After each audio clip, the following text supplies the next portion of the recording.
Hello and welcome to the Turn 5 podcast. We are without Chris this week, so I'm Richard and I will be taking you through the lead role, quote unquote, of the pod. With me, as usual, is Alex, Ben, and Nia.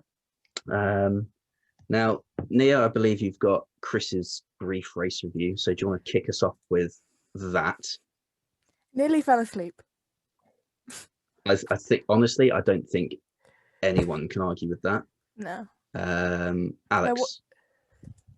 Possibly the worst race I've ever watched. I don't think there was an on-track overtake after lap one, unless you count Gasly and Vettel. And I don't think we'll count team orders at Haas either. Yeah. So, I mean, I have a bit of a roasting of Monaco in mind for later on, but yeah, I'm sure we'll get to that. Well, we'll get to that later this episode and the whole of next week, I think. Nia, what's yours? It was a bit tense seeing Norris and Perez. Then I realised, it's Monaco. Guaranteed a podium. So I kind of agree with Chris. It was just like, alright. It was alright for the first Monaco weekend I watched. So Welcome to Monaco, basically. I'd say trial by fire, but it was more trial by damp squib at that point. Ben, what have you got for us? At the moment, where you were there watching Lando and third, it was good. And then you look back and you're like, that was actually really boring, wasn't it? Yeah, I think that's fair enough. From my point of view, it was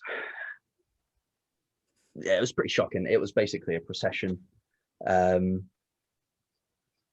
then we will introduce a word from our sponsor at this point because we're going to cut away to Lance Stroll going over the curbs. Yeah, no, everything just seemed to go wrong for this weekend, on a weekend where, I don't know, everyone seemed to be really critical of Monaco going into it because we hadn't been there last year. And I don't think that helped. And I don't think Charles's incident in qualifying helped it either. But it did spice up the grid. So, I mean, we'll take that from it. So, I mean, I think in summation, I'll say it was a boring race, but interesting for the season. yeah. Just because it's thrown everything out the window so far. Yeah. I Yeah. think the one saving grace for that race was there were some kind of unusual results. I mean, Sainz and Norris on the podium. I think everyone loved that. And obviously, Netflix are going to milk that. Yeah. Oh god. They're going to like get the slow-mo of them pushing each other on a podium, and they're going to, it's going to be over dramatized. They're gonna milk the team orders for Daniel to just say give Lando's life make Lando's life easier, and just let him pass. So like that's Netflix are gonna milk that. Well, that's the thing I heard. I think I saw on Twitter that Netflix were with Ferrari this weekend. So Wow. Yeah. I think I said that in the chat in our group chat, didn't I? That's yeah, you literally it just had to be, didn't it? I mean, yeah. That gets on pole, the perfect storyline at Monaco. I think Netflix might have been with Lando as well, because I think I saw them in Ted the Notebook after the race. I mean, if they were, then that is that will cover them off from saying that they're completely cursed. Yeah. Because they went with a team that ran a special one-off livery and they still managed to get a podium. Yeah, I think it makes sense that they were with them for the one-off livery. Yeah. Kind of. Because there's nothing else special going on, apart from Williams, but with their 750 Grand Prix. Yeah. But They just kind of got brushed over. Yeah. I actually don't know where they finished. At the back. 14th and 15th. I don't think I saw them. George was 14th, Nicholas was 15th. Yeah, I mean it wasn't a classic. I guess it was kind of interesting at the start, wasn't it? When the top, what was it, 6 or 7 broke away and they were kind of pacing themselves. They're all kind of close together, and we thought, someone might undercut, overcut, and yeah. But I mean, everyone pitted about a third into the race, didn't they, at the front? And after that, even if there was a safety car, no one would have pitted to lose, because they would have lost track position. It was just, yeah, I can't think. Honestly, in terms of the second half of the race, I can't think of worse than that. I think the only thing that could have spiced it up would be a safety car in like the final 10 laps because the front two had enough of a gap that they probably could have got away with. One of them would have pit and the other one wouldn't. And it would be a case of track position versus tyre compound. But then it's Monaco, so it's you go for track position because you just park it in the middle of the road. So Yeah, well, even when Hamilton pitted in 2015, didn't he? Because there was that mistake that was Mercedes made. But yeah, even then he had fresh softs, didn't he, against old hards, whatever it was. And I mean, just the 2019 race, to be honest. Yeah. Lewis on dead mediums and Max behind.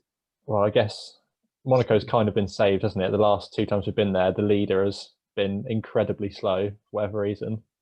And it's kind of made it exciting, but this time round we didn't have that.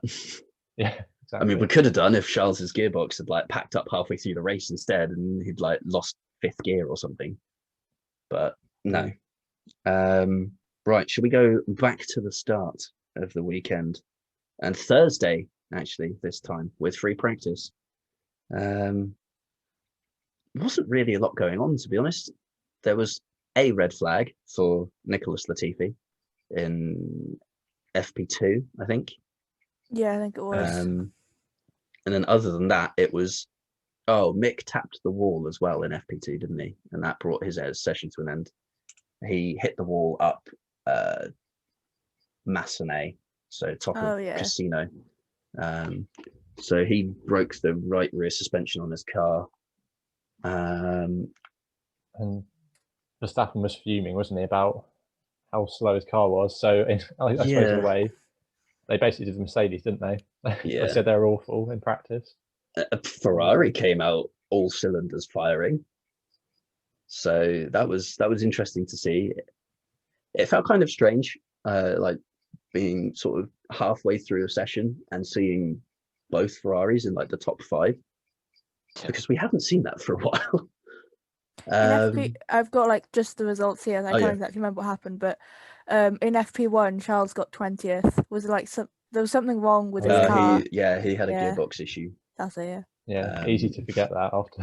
He waved at his friends and then his gearbox packed up. Yeah, I was in college just watching it on my phone, so I was like, "Why is Charles there? Why is Charles there?" So I mean that was pretty much it for Thursday. It was really between Ferrari and Red Bull. Mercedes weren't quite on the pace this weekend. They weren't really there all weekend. No, it was a strange one. The highest they got was 3rd in FP2, FP3 in qualifying. That's it. Then it was like 3rd and 7th in between there. They weren't really on it at all this weekend. No. Someone else who wasn't on it this weekend, unfortunately, was Mick Schumacher, who binned it big time on the exit of Casino Square and completely wrote off his car to the point that they had to sacrifice qualifying. So not a great weekend for him, to be honest. Yeah, I mean, we joked a lot about Mazepin last week, didn't we? He played Mazepin bingo, and actually, Mick did overtake him, didn't he? That was a beautiful lunge down into low. I thought they were going to both end up, stuck. That someone was going to lose a front wing or something, but no, fair play. They managed that very well. In Mick's post-race interview, he said he then developed engine issues, and that's what meant that Mazepin got back past. So that's why Mazepin finished. I think. Yeah, it was team orders for him to pass. Yeah, it's because he had the engine issue and he was losing so much time. So that's why that happened. So Mazepin finished ahead of Mick Schumacher for once. But we'll put that down to exceptional circumstances of Mick's engine issues. But to be fair, Mazepin didn't stick it in a wall. So surprising. Yeah. Miracles do happen. Yeah, I think what happened is that Mazepin snuck an Uno reverse card into Mick's overalls, because that's the only thing I can think of that would have made that work. I mean, both of them finished 3 laps down in the end, so that's a big ouch. But I mean, it's the most laps on any race calendar, so it was going to be a high number of this one, wasn't it? So I think Monza has the potential for them to get lapped because they're that slow. Yeah. I could see that being a 2 to 3 lap behind. I mean, bearing in mind how slow the leaders were going in the first stint as well, Yeah, compared to what exactly. they could have done. Yeah. But I think I was listening to the commentary, and they said that Max's race engineer said that a 1:16.0 is fine for now, and the race lap record's like a 1:10 now or something stupid. 1:12.037. That's what I've got here. I'll double check that now. It sounds about right, to be honest. yeah, that would have been what Hamilton did when he. Yeah. Wasn't it? 1:12.909. There you go. So yeah, I mean, the fact that they're running at least 3 seconds a lap slower than what they can be, factor that into Monza when nobody's going to be going slowly. I don't see them doing particularly well. So let's move on to qualifying. Ben, what did you make of it? Did Charles bin it on purpose? But no, I mean, it's totally ridiculous. It's like funny to think of it like that, but no driver would bin it on purpose unless you talk about like Crashgate in 2008 or whatever. Yeah. Everyone was instantly trying to draw parallels between Schumacher at Rascasse and Rosberg parking it in the runoff at Mirabeau. But both of those resulted in extremely minor or nil damage whatsoever. Michael had to change his front wing. Nico just had to reverse the car. None of those had like any damage that was meaningful. And you see Charles, and he's properly smashed it into swimming pool exit. That's not, no. I can't believe people were actually suggesting that was going to be on purpose. Were they? Yeah, all over Twitter. All over Twitter. I saw all over Twitter people people saying, why would he do that? I didn't actually see anyone saying he actually did it on purpose.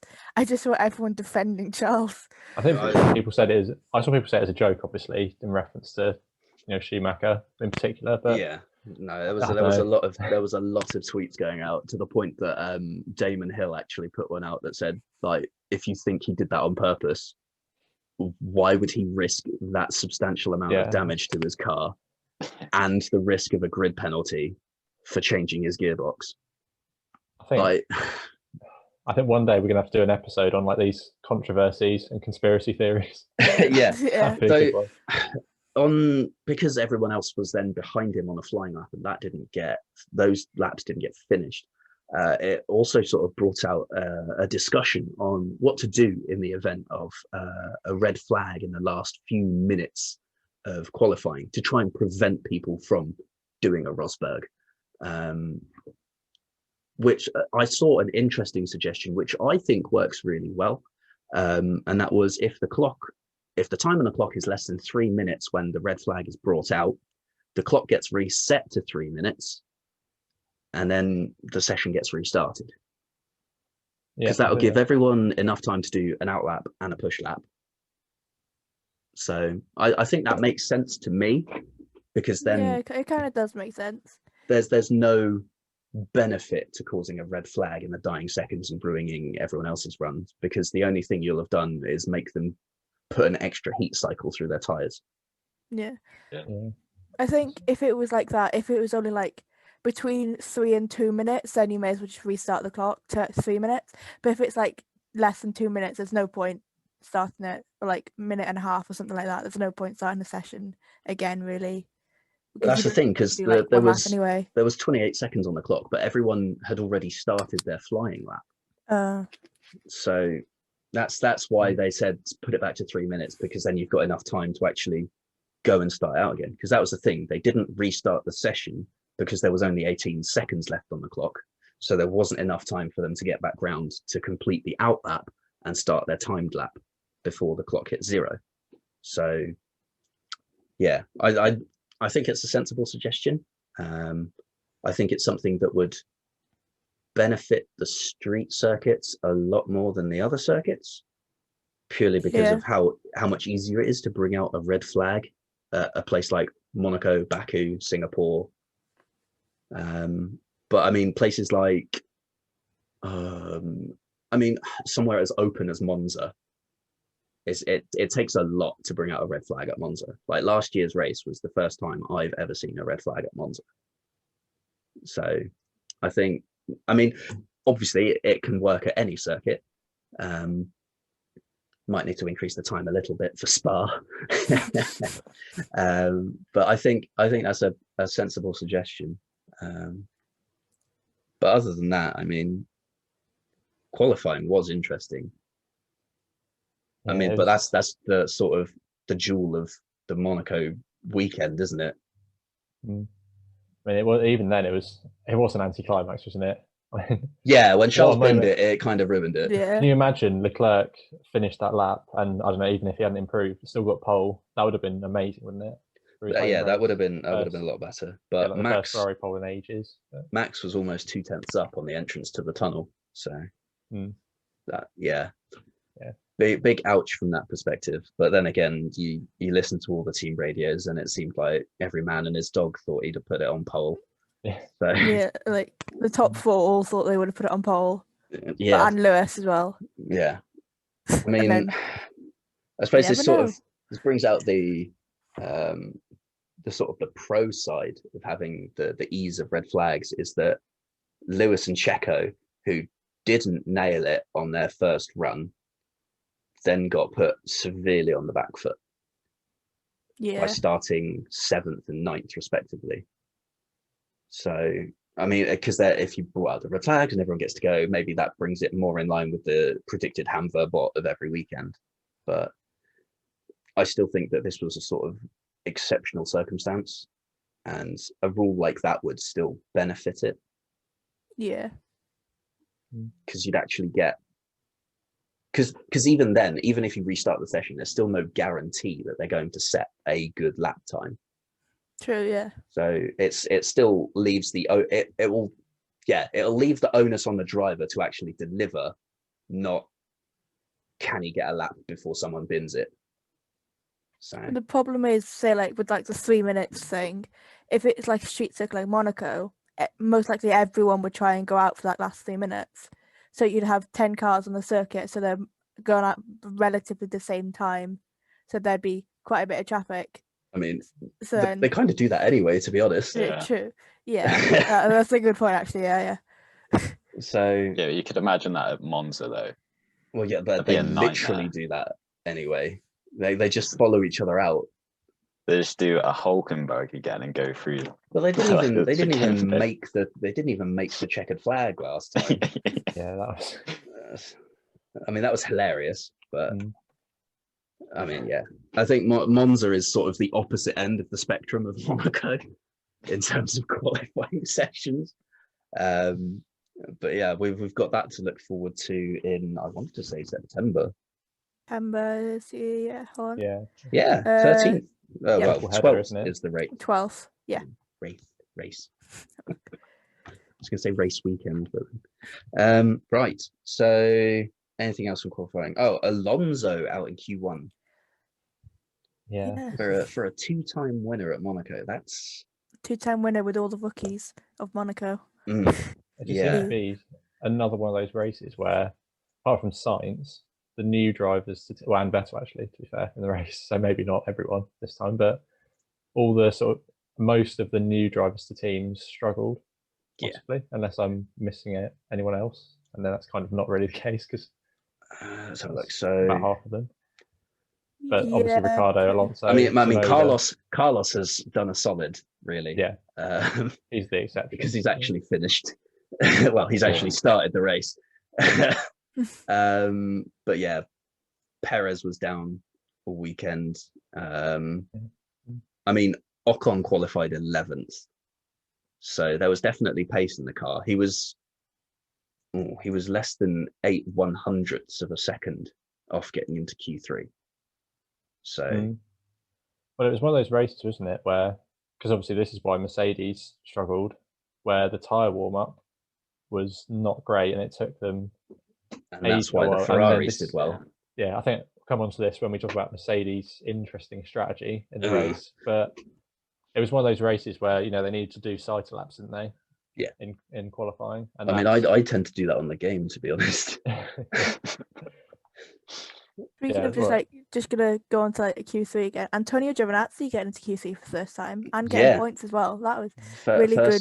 First from Alfa him. Romeo points. That's Yeah. good. And, that was really good from him. Just to put that in there, because I feel like everyone was seeing from like Charles and everything. No one really talked about Antonio getting to Q3, which is great for the Alfa Romeo. Yeah. Well, he was really close to Ocon in the race for ages, wasn't he? Like that was the closest. Obviously, it was never going to result in an overtake. Monaco, but yeah, it seems the flexi wing cars all did very well. Yeah, that's Let's put it that way. So it was Red Bull, Ferrari, Alfa Romeo, isn't it? Yeah, I think that's something else we'll come on to. Yeah, we'll cover that as it develops. We're still waiting for the official complaint to be made, and therefore the FIA mandate to be enforced or not, as the case may be. But yeah, there's some questions. Some questions have arisen over the legality of the rear wings of certain cars on the grid. That's the annual big controversy. Yeah, but this time it's come from Mercedes, which is ironic because normally they have a go at Red Bull for constantly calling them out, and there's a lot of Uno reverse cards going around this weekend. Yeah, I think the biggest one of all was Christian Horner saying that Toto Wolff and Mercedes like to stick their nose in other people's business. That was Then you have he might Christian want to go and Horner. watch Drive to Survive because then you have that's Christian all Horner. he does. Yeah, Christian Horner, the gossip girl on Drive to Survive. He In loves every it, doesn't single he? episode had something to say. He loves it. yeah. He plays up to the camera so much. It's like there's two dualities to that team. Christian Horner loves the camera and the whole thing. Max hates Netflix, anything to do with Drive to Survive. So it's like, oh. Even though I support Hamilton, I honestly don't mind Christian Horner because I know he's such a wind-up merchant. All these comments about what Hamilton and Verstappen said about each other, like, you know, the pressure, and there's just nothing in it, but he's just stirring the pot, isn't he? Yeah, I mean that's all he ever does. But at the end of the day, he does that, and it works to some extent. So, I mean, it doesn't work all the time. Nothing ever does really, but still, he's had some results go his way, and some not. In the case of Das. Back to qualifying. I mean, I would say it was noteworthy, but at this point, I'm just kind of getting used to it. George Russell Q2 again. He's just. I feel like he's at home in Q2 now. That'd be a shock if he went out in Q1 now, I think. Yeah. I mean, Yuki Tsunoda out in Q1, but Monaco rookie. So he's been struggling as well. Yeah, I think we all like overhyped. No offense to Yuki at all, but I think we all overhyped him in Bahrain because, like, obviously he'd been to that track a lot, like, and tested there for 3 days straight.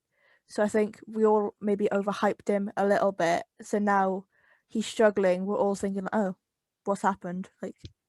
But he was not. This doesn't mean in a bad way, but he was always like that because he's a rookie, but he just had loads of testing in Bahrain. So of course he was going to be good there. So yeah, somewhere that you've droned around 8 hours a lap's worth, you're going to be more dialed in than somewhere you've just dropped in and done 2 hours. So I mean, Lance Stroll P13, Danny Rick P12, compared to their teammates Seb dropping it in P8 and Lando in P5. That's I kind of want to say both of them have underperformed this weekend.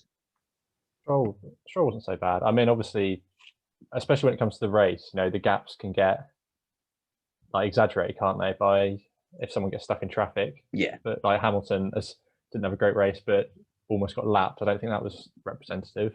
And obviously, Ricciardo got lapped by Norris. I don't think, even though as much as he struggled, probably not. Yeah, Hamilton was the last car to finish on the lead lap. Yeah, but either way, Ricciardo, I mean, he didn't have a good weekend. I mean, it's hard from the outside to pinpoint, you know, where the problem is, but it's just obviously some kind of lack of understanding of the car. It's still early days. Monaco, when things aren't going quite right with the car, can really result in a disaster, and I think we've seen that. But I think we saw in Spain that it is coming. It, you know, Yeah, I think Yeah. I saw on Twitter somewhere that he's had to adapt his braking style to basically be a bit more like Lando's, because obviously Lando's been in the car for 3 years. So Daniel's had to change his braking style a bit more towards that, because the Mercedes engine is not the same as a Renault engine, and he's never had a Mercedes engine in the hybrid era or anything other than the Renault. So he's definitely had to change his driving style a lot to adapt to it. And I think that's where he's struggling a little bit, is to just getting up to speed with that new driving style, really. See, because I heard the exact opposite pretty much. Oh. Ted mentioned it on Sky F1, that he's pretty much there with the braking and his adaptation to the car. It's on traction that he's losing the time. So I don't know.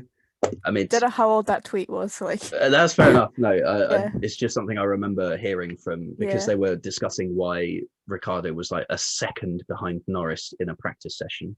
yeah. I I mean, there's a lot of factors, not yeah. just braking and tractions. Like, I mean, yeah, it's drivability of the car and yeah, how it handles under certain loads and whatever. But he just had to adapt to change his driving style, really. yeah. I mean, the only other point is that Ferrari on pole. Hooray? Question mark. I mean, I think we kind of underplayed how much of a shock that was, because obviously through practice they'd been so quick. But yeah, again, I think I always go back to Turkey as the big example of the tire. Like when there's some kind of issue with heating up the tires or some big factor, it really these days seems to flip the pecking order so much, doesn't it? I mean, I guess back in the days, Mercedes or Red Bull used to be so dominant that these things didn't make a difference. But you see, like sometimes it always seems to happen once or twice a year to Mercedes, doesn't it? Where they, for whatever reason, just can't get their car to work at a specific track. And yeah, I don't think we're going to be seeing a Ferrari on pole again for quite a while, unfortunately. But Yeah. my gut instinct is that the next time we'll see it will be Singapore. Yeah, possibly. It seems to be a trait of the Ferraris of recent years, is that it doesn't help them in the race because they heat up their tires too quickly, and it means that they have to be very careful not to lift them out of the ideal operating window. But in terms of a track like Monaco, where it's difficult to get the heat in the tires, it works perfectly for them, because they've got the heat after just a single push lap, where we saw Hamilton had to do 2. So, two warm-up laps before he did a push. Yeah, that's the thing. I mean, because Mercedes made a conscious decision to make their tyres so more durable in the race, like we saw in Spain, obviously, and they know that maybe might hinder them at the odd race or two, but over the course of a season, I think we will see that, benefit them more often than not. Yeah, I mean, you go to somewhere like Spa, you definitely want to make as few pit stops as possible, really. Like the pit delta at Monaco, they said it's like one of the shortest of the season. You lose like 20 seconds for going in the pits. Somewhere, I think Silverstone has the longest, doesn't it? That's like like 30 something seconds. So that's why that's what I find quite interesting, is how that small change in time, because in reality that's only like 10-15 seconds, but that time is enough for teams to consider changing from a 2 to a 1 stop. Oh yeah. So I mean, a circuit like Monaco, it's always going to be a 1 stop. We saw that on the the AWS graphics, which was ridiculous, because they said the softs you'd go longer on the softs if you were going onto the mediums, and then it would be fine. And if you went onto the hards, you'd do it like 2 laps earlier, and it's like, what's the point? So I don't know. It's just Monaco things, I suppose.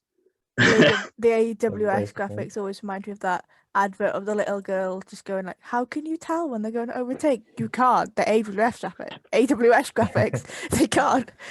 It's just like, how can you tell the food's here? I literally just looked at my phone. How do you think? So I don't know. I really find that advert quite annoying, to be honest, just because it's so obnoxiously annoying. It's just like, how can you tell? She's got her phone in her hand, kiddo. How are you that daft?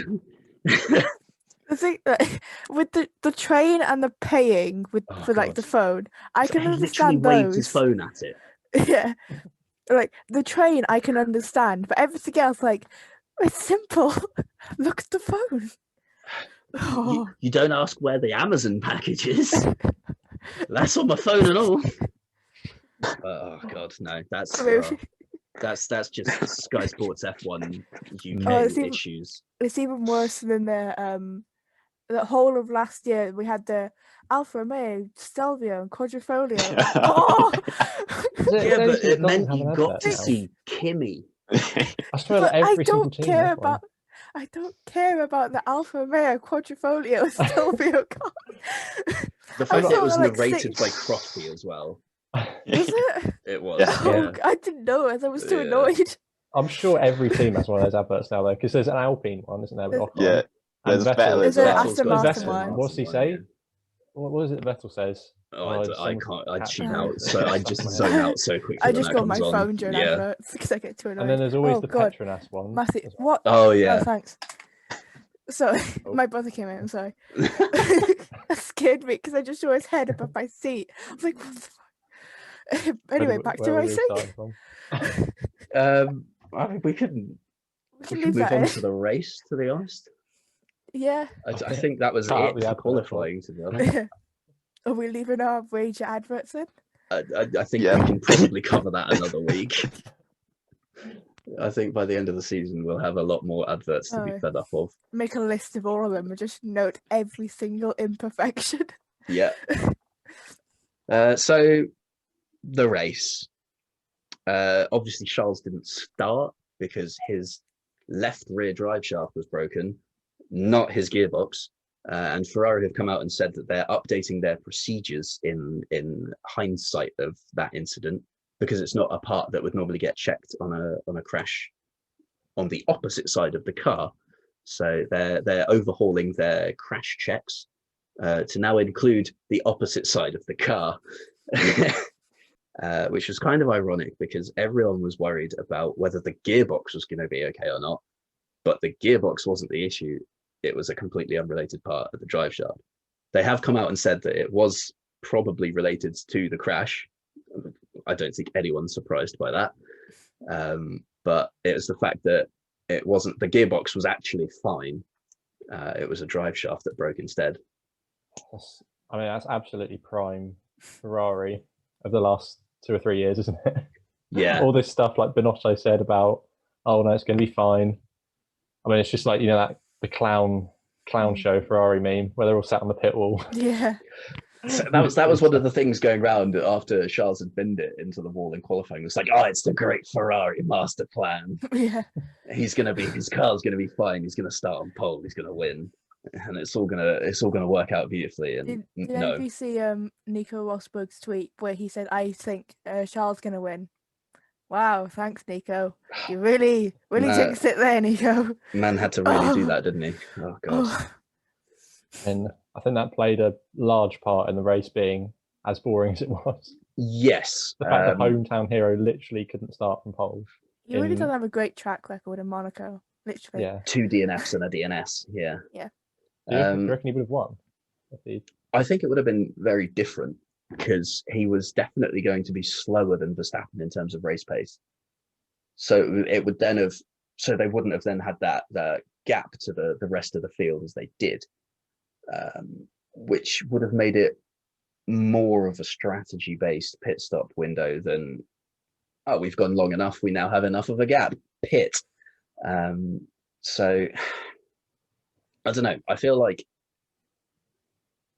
it would probably have been a very similar race because it's Monaco and it's very processional, but at the same time, it would have been that much more tense because Charles was out the front and you kind of want to see him win at his home Grand Prix. So I don't know. It's tough. Him maybe getting overcut by Verstappen. He would have pitted to. Yeah, see, that's the thing. I think Ferrari would have been too stubborn. Yeah, then the whole tyre warm-up issue. Yeah. That's the thing. We had Mercedes were struggling with their tires before Red Bull were. We had Bottas complaining about it over the radio. I think it was front left blistering and the rears were going. So, yeah,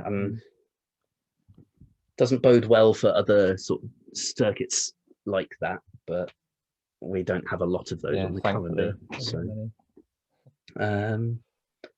then the grand total of 12 minutes later, Nikita Mazepin managed to get a black and white flag for track limits at turn 10, which I think is potentially one of the fastest sets of black and white flags we've seen.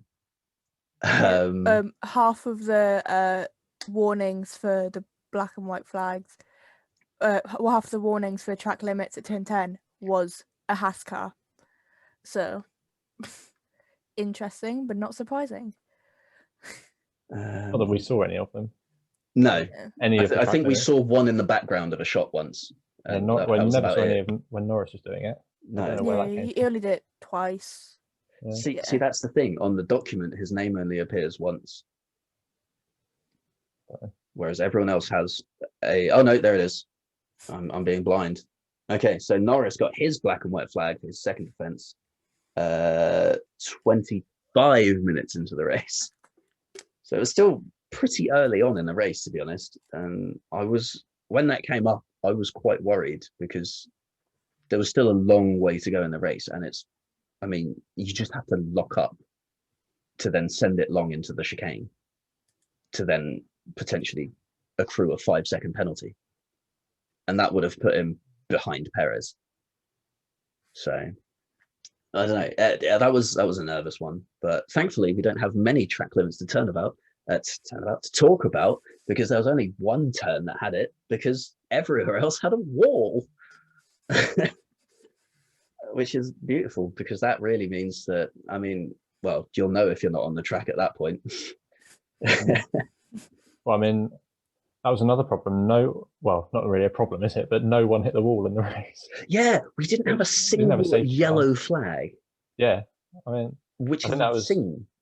That's the issue with this whole tyre management. They were going so slowly, like particularly at the start, that no one even touched the wall. Well, we all know about Stroll bouncing over a curb because we. We all saw it.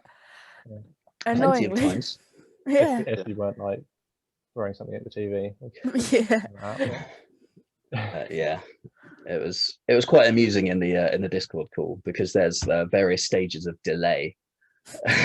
So I think it was people in like the Netherlands and Austria were about a minute ahead of me, and then there was like a couple of people 30 seconds behind me and a few people in between, and it was just like, what's going on?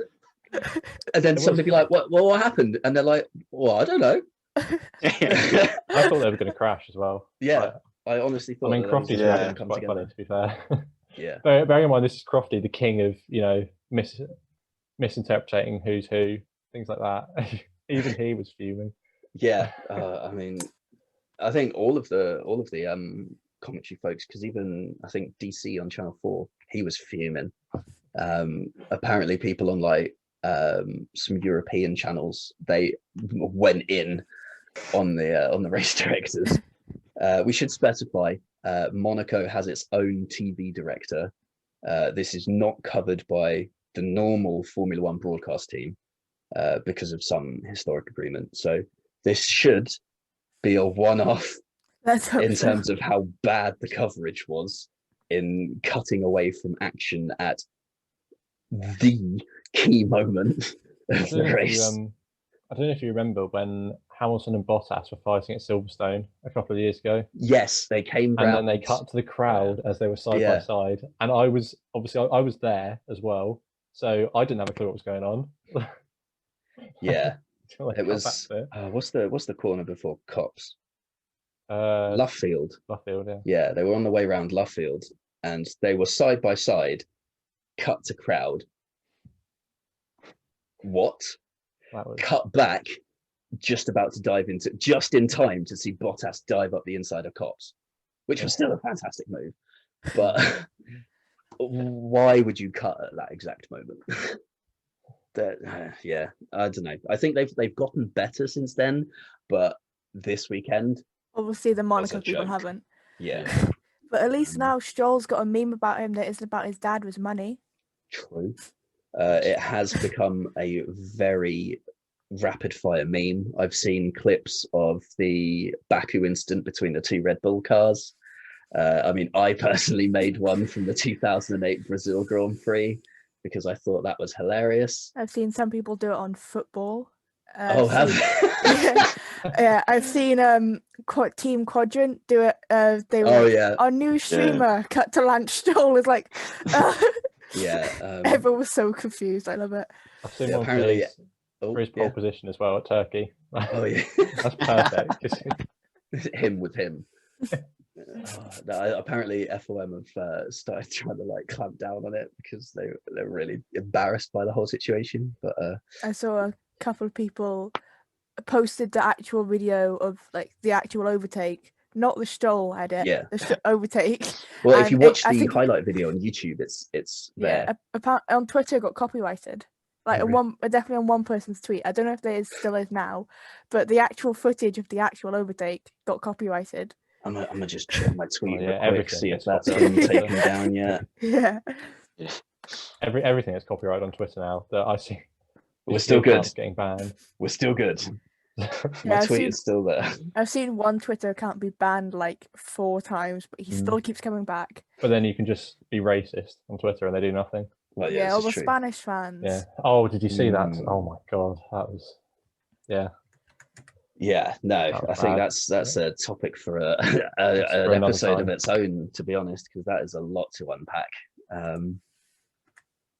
But yeah, I mean, we've covered TV directorship, and ironically, that has cut in above where it should have been on my schedule. So let's go back and talk about pit stops. Record for Mercedes, the longest ever pit stop, a day. Time to be I don't think it's ever going to be It's beaten. still good. It's It's going still on going. as we speak Yeah. right now. We're hopefully, as you hear the podcast, the tire is off. If in doubt, it's probably still on. We're still waiting on a Mercedes confirmation on this. You know, they said they Um, have to wait until they They go back to ship the Brackley. car back to Brackley. Yeah. And I don't know when that happens, but Well, it They depends should if they be- fly it out or if they ship it. is Bottas just going to have to use that front right for the whole season? That soft tyre, He's starting on softs at Baku. the I can tell softest you that for sure.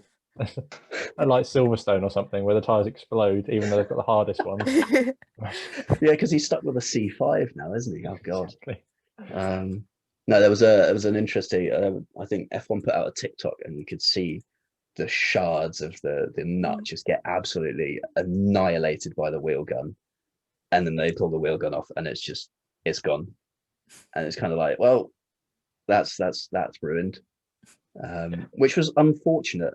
I heard them say in the notebook afterwards that there was actually no guarantee that the same thing wasn't going to happen to Lewis's car when he came in for the second stop.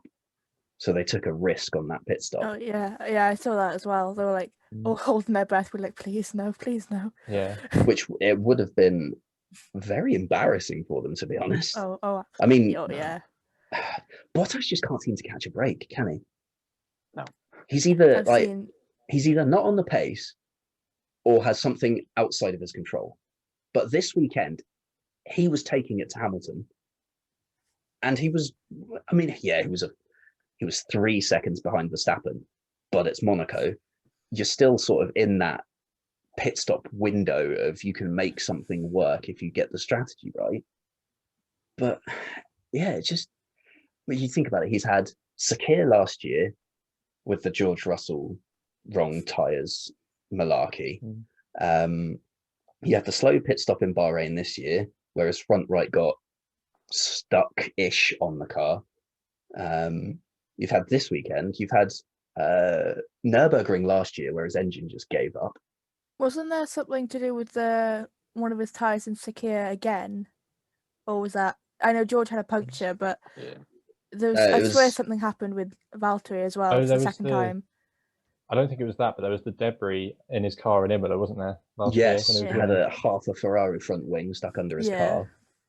I still remember when he had that puncture at Baku as well, with like 3 laps to go. He was winning. Yeah. That was. He just can't catch a break, can he? I mean, obviously, you make your own luck, but Yeah. it's I mean, you can't knock Hamilton's consistency. You know, 1 DNF in like 5 years, but Yeah. I mean, some of the things that happened to Bottas with that stat, bear in mind that stat.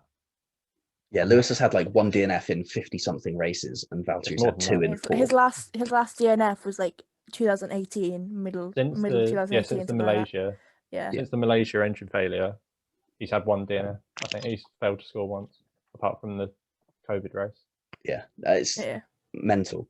But to think that one driver has such amazing luck and the other one has such supremely bad luck.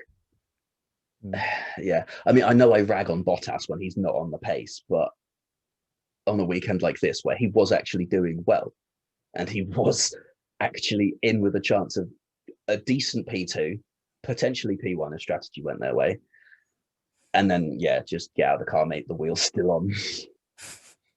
I feel sorry for him, to be honest. Yeah. I felt so bad watching it. It was honestly painful to watch. He just didn't even like shake his head in the car. It was like the team radio clip that I heard afterwards. Yeah. He's just sat in the car, and obviously you can hear the guy trying to use the wheel gun to get it off, and he just goes, "Guys," and that's it. It's just like it just leaves it at guys, and then it just gets his engineer like, "Yeah, sorry, mate, the wheel nut's machined itself on." Like, I saw pictures that he went to the FIA garage first before he went back to the team because he just couldn't face them. Yeah, he threw his glove because he was angry, and then went and took a breather in the FIA garage before going and seeing the team. Which fair enough. He handled himself very well. Yeah, all things considered. That was probably the best thing he could have done, and just like be by himself for a bit in the FIA garage, and then confront the team, because like it wasn't really anyone's fault. No, well, we don't know that really. No, that's still to be determined, because if someone put a wheel nut on the wrong way around, then that is someone's fault. Yeah. But I don't know the intricacies of the wheel nuts. But as far as we know right now, we don't think it's anyone's fault. Yeah. The only other theory I heard was that the guy started up the wheel gun before it was actually on the wheel nut. Oh, yeah, that makes because sense. of that torsional force, that's what blitzed it. So that would make sense. Yeah, because it makes sense in my head. Fast. Yeah, because those things go quite stupid speed and have an incredible amount of torque going through them. Yeah, you're going quite fast, and as it's moving, going towards something solid, just yuck. Yeah. So I don't know. I feel like that could be it, and if it is that is a bummer for that mechanic. Yeah, I'd feel bad if it wasn't the mechanic's fault. I'd just feel bad because like it's his tire, and he's the reason they didn't get the points. But I'd feel bad for him. Another interesting point brought up in the notebook, because Ted is like the highlight of the weekend. Let's be real. McLaren have a system in place for if that happens, where if the wheel nut gets machined like that, you take a really great hammer, you whack it, the whole wheel nut splits in two, and so long as the thread on the actual main system is still there, you can put a new one on and go. But Mercedes don't have that. Yeah, I think he said most teams do have it, but I'm guessing Mercedes do as well. He wasn't sure, but he yeah. knows Mercedes don't. Yeah. And he knows McLaren do. Yeah. So I imagine most teams do have it. It's just Mercedes, 7-time world champions, for some reason don't have it. Yeah. Well, they've never needed it. I feel like we may see that development come at some stage. In terms of pit stops, though, Vettel doing a nice little overcut on Hamilton and Gasly, much to Hamilton's audible displeasure. He did not keep his thoughts to himself this weekend. He really was not happy this weekend. No. Understandably. Yeah. Strategy, but to be fair, the Aston Martin strategists have done bits, because Stroll got up into the points and Vettel finished P5. So Aston Martin have had a fantastic weekend for them. And to be honest, given how their qualifying went, I don't think their race could have gone any better. I mean, you could see in the second stint, when everyone started actually, trying. Yeah, Vettel ended up sort of what 25 seconds behind Perez and Norris, didn't he? So you could see the outright pace probably wasn't there. So but Perez definitely pitted later than Vettel, so there's a even higher to level Norris, question there. Yeah, even bearing in mind that's to a top midfield car, which is where they want to be fighting.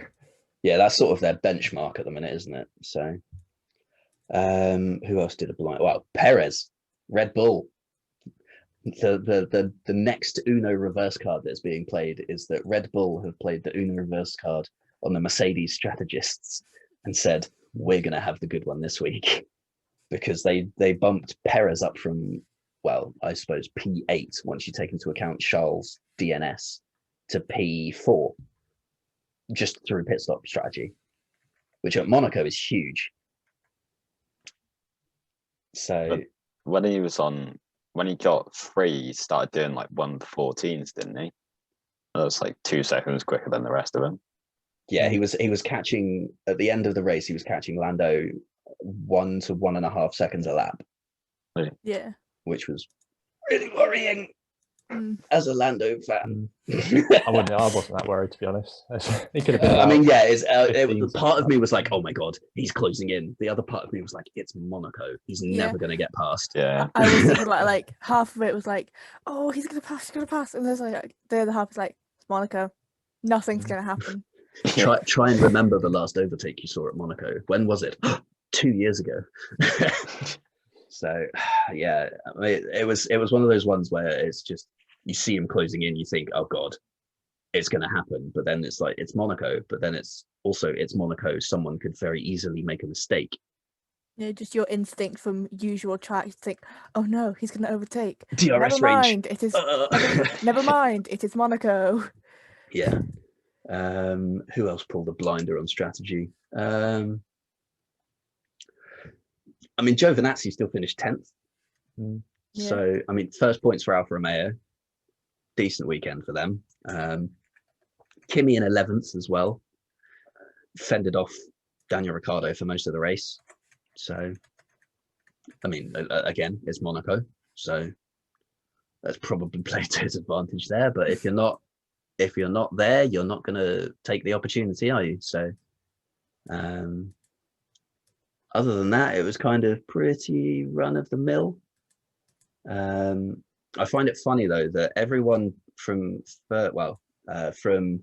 8th down to 16th, so that's everyone. That's Lance Stroll down to Yuki Tsunoda, finished 1 lap behind, but then the 2 Haas cars finished 3 laps behind, which is just, I mean, that's ridiculously slow at this point. Like, if even the Williams are only finishing 1 lap down and ahead of another car, like, because Yuki Tsunoda was last out of the rest of the teams. So I don't know. In all fairness to Mick, he did have engine problems, and then they're just car number 9 is just slow. Yeah, but to be honest, I still wouldn't see them getting any further up than where they were. Yeah. Like, you look at who's ahead of them. You've got Latifi, George Russell, Alonso. You're not getting past them at most circuits, let alone Monaco. So I don't know. I feel like that was a very Haas weekend for them. I feel that's going to be the trend of their year, to be honest. What else have we got? TV directorship, Checo, Lance Stroll's meme, podium. What a podium it was too. Max Verstappen's first podium in Monaco, and he gets a P1. So that's good for him and the championship runnings. Didn't get fastest lap. I believe Lewis got that. Yeah, Lewis got that. Because he had enough of a gap back to Lance that he could make a free pit stop towards the end. But then almost got lapped, which would have been really awkward. If you're, Verstappen could have backed him up the fastest lap. That would have been hilarious. But I mean, yeah, the ultimate meme team on the podium, I think, pretty much. Yeah. I A mean, lot of yeah, people were happy Carl Lando were Carl back. Lando on the Yeah, podium. finally. Yeah. Mm. I was mean, hoping it happened when they were both at when Carlos was at McLaren, but I'm kind of happy it happened now. Yeah, Monza. I mean, Yeah. If Lance hadn't changed his tyres in the red flag in Monza, I think we would have had a Carl Lando podium. we would have done, yeah. Yeah. Which is very sad, but it Yeah. is what it is. Still, that because of Bottas's bad luck and Lando's third place, that bumps him back up into third in the championship. So he's flying high at the minute. So it's 9 points above Valtteri. I think we kind of need to mention Perez, because as much as he had a very bad first run in Q3, he still had decent race pace, and he had enough race pace to make the Red Bull pit strategy work, to leapfrog the 3 cars in front of him. I feel like he's actually had a good weekend. I feel like he can take a lot of positives from this. Yeah, it's almost the same thing in the qualifying pace, just leaves him too far back to be at the front, isn't it? Yeah, I mean, we watched his first qualifying run, and even like Brundle at the time was like, "Oh, that's not good. He's taking too much curb there," and you could just tell it was a messy lap. So I feel like he definitely would have got higher than 9th had he got the second run in. But I don't think he would have got much higher than maybe, I don't know, 6th on the grid. So yeah, I see that.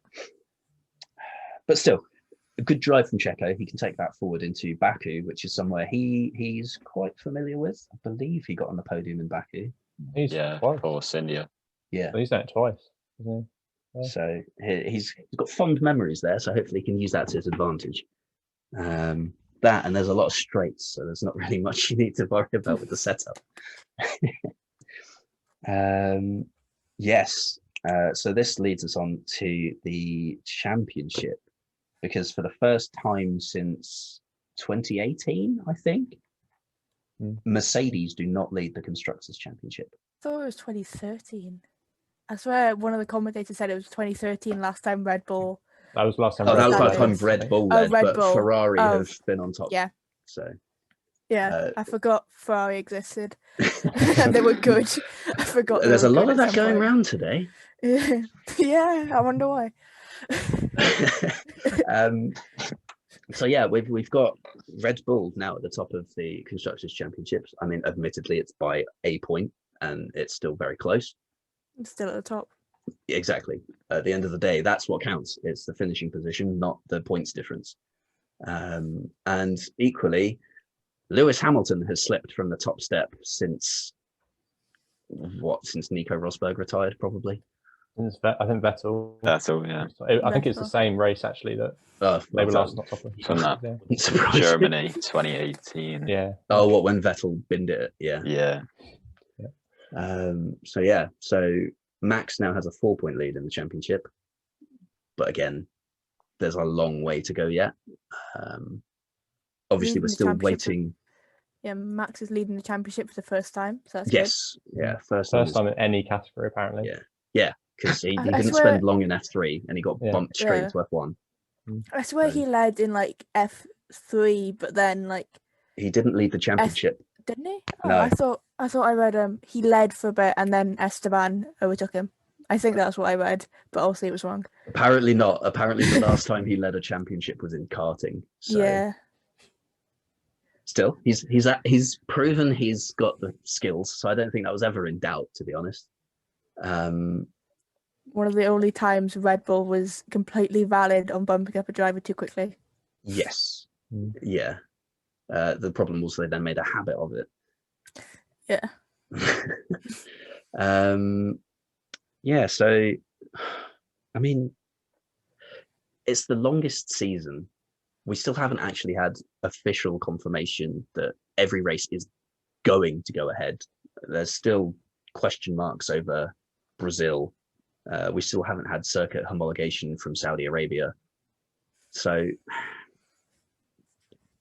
I mean, it can make a big difference when you don't know how many races you're going to have to be on top at that point. So, but still, long way to go yet. Got another. And one guarantee is we are all every single time Mercedes have, this bad race. They have a couple of every year. Lewis Hamilton always wins the next race, doesn't he? They always come back so strong every single time. Yeah. And I would not be surprised if he goes on a bit of a run now, to be honest. But yeah, like you said, it's absolutely all to play for now. Unless this flexi wing stuff costs, Red Bull and whoever else a few tenths a lap at every single track, then it might be a bit of a recession. Yeah, I think they'll find other ways to find that time if they do lose any time. But yeah, I'm glad that it's actually close this season at the top, and it's not close between two drivers of the same team, because it's always just been Lewis, Valtteri, and occasionally Max leapfrogs him into second for a little bit and then has another DNF because his engine blew up or something. Starting to heat up off the track as well, because we talked about the trash talk, pushing Horner stir in the pot. Yeah, I don't think there's a lot in it. I think there could be a flash. The number of times they've battled this season, surely, as good as they both are, there has to be. You remember 2017 when Hamilton and Vettel, there was all this respect between them, wasn't there? And then Baku happened, where Vettel crashed into him on purpose. Yeah, and then got a nice 10-second drive-through penalty. I still think he should have been disqualified and/or banned for that, but that's for another day. Yeah, controversies, I think. Yeah, we'll cover that in that episode. Yeah, but we didn't mention the Mercedes strategy, by the way, did we, for Hamilton? Which I need to get off my chest. Like a flaming bag of dog poo, because I think that's probably the best description. I couldn't understand it because, well, first of all, the tyre warm up was so bad that you were always going to lose time on the first lap out of the pits. Yeah, and also like the F2 race. We'll come on to it, but they were seconds off the pace, weren't they, in like the first couple of laps at the pits? And also, what baffled me was even if the undercut worked, they were only going to get Gasly, so they might as well have gone long and used the pace because they've been saving the tyres. And the one thing that really baffled me was he was right in Verstappen's pit window. What they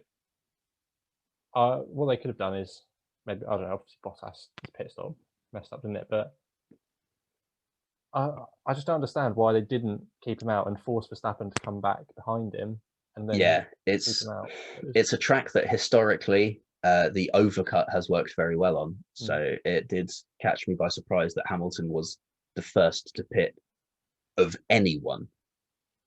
So yeah, it was a weird one for Mercedes this week. For a team that's normally on it, they were very much not. So yeah, they really dropped the ball this weekend. So it's very unlike them, and I don't see them doing it again in the very near future. We've seen them make the odd strategy mess up in the past, but equally we've seen them pull out some strategic masterstrokes. Hungary 2019, Spain last time out. It's they have it in them. They just didn't do it this weekend. But what I find ironic / infuriating is Hamilton's attitude during and after the race. So poor old Pete Bonington had the lovely job of telling him that he'd lost not only the position to Vettel, but then the position to Perez later in the race, which he wasn't best pleased about. Understandably, not great, but at the same time, your previous statements of, we win together, we lose together, we do this as a team, to then suddenly turn around and start pointing all your fingers at it's the team's fault. It doesn't fly well with me.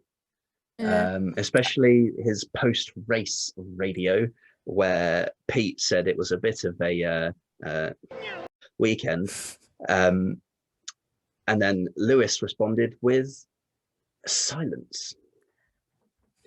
The Hamilton fan in me sort of come out here. I'll try and keep it impartial, but yeah, I understand your point, but it's the classic thing. Like people say, if you mic up a footballer, for example, imagine some of the things you'd hear. At I the mean, end of the yeah, day, he's fighting for a championship, and you hear, it's not only you hear Max sometimes gets annoyed, doesn't he? Or Yeah. even you can say Kimi Räikkönen's attitude is rude to people if you make that point. I mean, that's Kimi. But, I think he's the exception. But it's just like you could. There's always been sort of this double standards towards Lewis, isn't there? Yeah, because he wins a lot. But I mean, you could. I feel like Vettel obviously. He had that period of where he would shout a lot on the radio, didn't he? Yeah. Charlie Whiting, that Mexico one, for example. But I think it's even if he's annoyed in the moment, because there was the last Monaco race, wasn't there? He was constantly on the radio about his tyres. Yeah. He always comes back and reflects, and he said after qualifying he had a good debrief with the team. Yeah, I'd imagine that was the same after the race as well. After the 2019 race, even though he'd been berating his team on the radio, at the end he went out and thanked the team. And at this one, it's kind of like, you're a 7-time world champion. Yes, you're in a fight for the constructors, but it's equally a long season. So chill out with like one race that doesn't go badly. Because you've got a Mercedes engine, which is historically, in recent years at least, the most reliable. And Max had like at least 3 DNFs last year. So just take a chill pill and wait for him to DNF, because it's going to happen at some point. Laws of probability and all that. It's only race 5. The championships for both aren't decided. There's 18 more races. Am I right? Yeah. Is my maths right? Yeah, I can do maths. Yeah, there's 18 more races. You're most likely gonna win the next race, or at least come on the podium next race. Chill.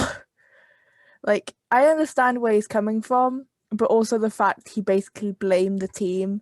And I think it was a interview with Ziggo Sport for the Netherlands. They asked like, do you have any mistakes that you did or the team did? He went, I made no mistakes, it was all the team. I was like, It's just so much for Together We Rise. Yeah. I mean, it's just, the thing is though, he's just a winner. He's a winner, isn't he? He's a champion. He expects to be winning. It's the Monaco Grand Prix, and he's stuck behind an AlphaTauri, which is at the same time can't do anything about. And it's I mean, it's the thing. Like I was saying, if you see it with tennis players, sometimes they lose the plot, don't they? Serena Williams. But tennis players only have themselves to be mad at. Yeah. But obviously footballers is the classic one, isn't it? Shout at the referees. That's one thing I don't really like about. I think the best example I could probably give is Cristiano Ronaldo. You see it like every time the ball doesn't go to him, he basically throws a strop. And as much as he does really good charity work off the football pitch, I don't like his attitude on it. I don't care how much of a serial goal scorer he is, or if he's the GOAT. He's not. It's Messi or whatever. His attitude it speaks so much louder when you can see him have a strop or not even celebrate when his teammate scores. It's one of those things that just because you're part of a team does not mean you blame the team when things go wrong. You are in this as a team. You win together, you lose together, you have good weekends together, you have mediocre weekends together, and you have weekends together. That is a team sport. Because at the end of the day, he finished 7th. He finished. Bottas and he got points. Was already stuck in the bloody paddock doing post-race interviews while they were still trundling around. So I don't think, especially considering Bottas retired and handled it much better than Lewis did, that Lewis has really any right to be that over the radio. Yeah, no, I see your point, like specifically about Monaco, but I guess it goes on to the wider, the way Lewis is perceived. He does so much good, doesn't he, off the track as well? Yeah, I mean, I don't have a problem with him as a whole. It's just his attitude during that particular race did not sit well with me. I don't care if he keeps crying out, Bono, my tyres are dead. Couldn't care less. It's literally the boy that cried wolf at this point. But when you're not at the front and you're not having a good race weekend, you don't instantly pin it on the team and go, this is your fault. You've ruined this. I hate you. Yeah, Like, no. yeah. I see what you mean, but just my point of the general double standards is say that was Max, for example. I don't think there'd be such a fuss, but then that obviously comes with Hamilton's just he's a titan, isn't he? I feel like Max complains more. Yeah. Absolutely. So it's less of a contrast to his usual. Yeah, I because think all we hear Lewis really complain about is someone forcing him off the track, tires being dead, or blue flags. It's just the thing, isn't it? I mean, if you win all the time, you get the criticism. It was the same with Vettel, wasn't it? Same with Schumacher. But Well, obviously, that's the point about the double standards of Hamilton. I mean, there's some of the thing. Obviously, Twitter's just a snapshot of Twitter's people think. But you see, any point about him, you see the replies. Oh, he doesn't pay his taxes, even though he does. He owns a yacht. That's all over like Facebook. Yeah, because all like the racist old men are on Facebook, so they're all like, he lives in Monaco, he doesn't pay his taxes. Shut up. Most of them live in Monaco. Max lives in Monaco now. Charles lives in Monaco. Daniel Nico lives in Monaco. People say, he's not really British because he lives in Monaco, but Jenson Button, David Coulthard, Jackie Stewart. What about all the British expats that live in Spain? Exactly. And there's the classic one, like, oh, he's campaigning for the environment when he owns a private jet. He doesn't own it anymore. It's like, I mean, all of the teams fly out on a chartered plane now because they fly out as a team bubble still. So he's not even on a private jet anymore anyway. There's the classic, like, there's the bingo, isn't there, of what people criticize him for. You've probably seen that meme. And then in the middle, it's just, I'm a racist, actually.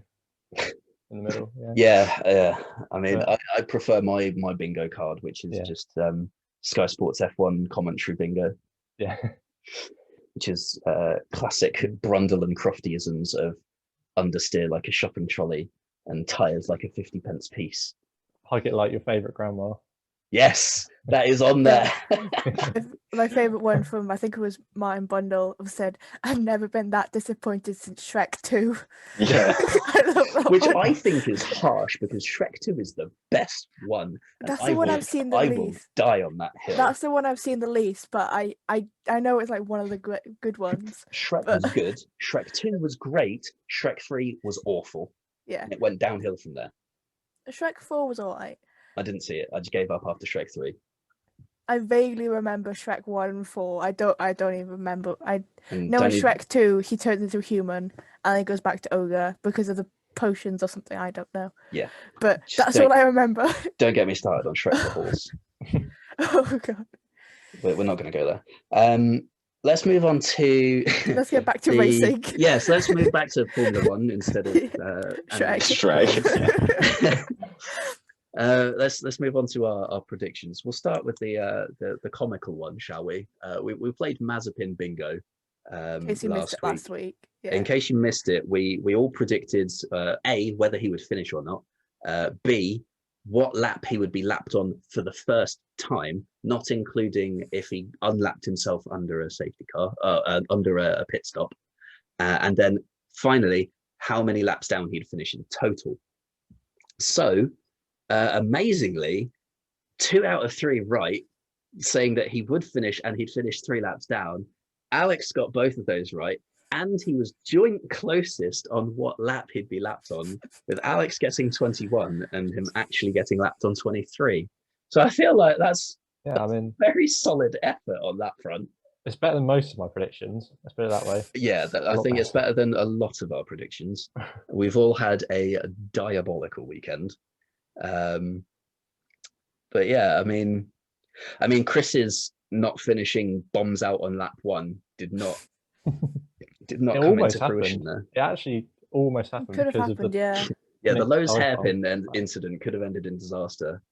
I thought when they cut away, they were going to come back to them both stuck, which would have just absolutely. I thought it was just going to be Mick's carried on and Mazepin's just in the barrier. That would just be absolutely perfect for that season. It really was. Wait, we didn't talk about sport races. We'll do that after Formula 1. So I just thought about that because I was thinking of Dan Ticktum just going straight into like the last corner, trying to get away from Oscar Piastri Oh, that was in pain. the last yeah. race. Yeah, I just remember that. Sorry. What else we got? I mean, I said he would finish. I only said 2 laps down, and I was slightly further away on 26. Nia was joint closest on 25 laps, so there were 2 either side, really. And then Ben, you said he'd finish, but you said lap 34, and then you said he'd Yeah. finish 4 laps down, which, in fairness, Close. almost happened. Oh god, that we also did our usual podium predictions. Mason has come away with it on the best of us this weekend, claiming 3 points purely because he was the only one that said Verstappen was going to win. The rest of us all picked up 1 point because we simply had Verstappen on the podium. So yeah, that was a very, very bad weekend. Even the social media predictions only got 1 point apiece. So, and nobody got points for their pole prediction because nobody had Charles. So yeah, it was a great week to introduce Chris's new Let's Guess pole position for an extra point because nobody got It one. really went well. Right, let's give Formula One the this round of recap. So obviously we'll go through race classification and then we'll do the constructors standings, the drivers and constructor standings. So Charles Leclerc did not start. Valtteri Bottas DNF'd after 29 laps. Then you have Mick Schumacher in 18th, Nikita Mazepin in 17th, Yuki Tsunoda 16th, 15th Nicholas Latifi, 14th George Russell, 13th Alonso, 12th Danny Ricciardo, 11th Kimi Raikkonen, 10th and scoring the first point of his campaign and Alfa Romeo's campaign, Antonio Giovinazzi, 9th and scoring another 2 points, which we've kind of glossed over, to be honest. Esteban Ocon, 8th and scoring 4 points is Lance Stroll. 7th is Lewis Hamilton, scoring 6 points and then an extra point for fastest lap. 6th was Pierre Gasly, scoring 8 points. 5th, Vettel with 10. 4th, Perez, 12. And then your podium, as we've sort of alluded to at this point, was Norris with 15 points, Carlos Sainz with 18 points, and then Max Verstappen on top with 25 points. So yeah, going back to Ocon, he's had a solid run of form late. Like he's been in the points. I think this is what his third race in a row. Yeah, I think being as like compared to like last year he was being compared to Daniel Ricciardo, which in reality isn't going to turn out well for him considering Ocon had a year out and Daniel had known that car for a year. So like that wasn't going to bode that well for him. But going up against the 2-time world champion who's had 2 years out, I think. Yeah. That's like. So is it a case of flip the script? Yeah. And now he suddenly looks better because his teammate's just not up to speed. But also, he's also been in that car for a year now. So he was in Daniel's place last year. So like, of course, he's going to look a bit better. And there's like a lot of talk of him being in contention for that second Mercedes seat if Valtteri does get fired. There's a report coming out from a Russian TV source that says that Bottas has technically already been replaced at the end of the season.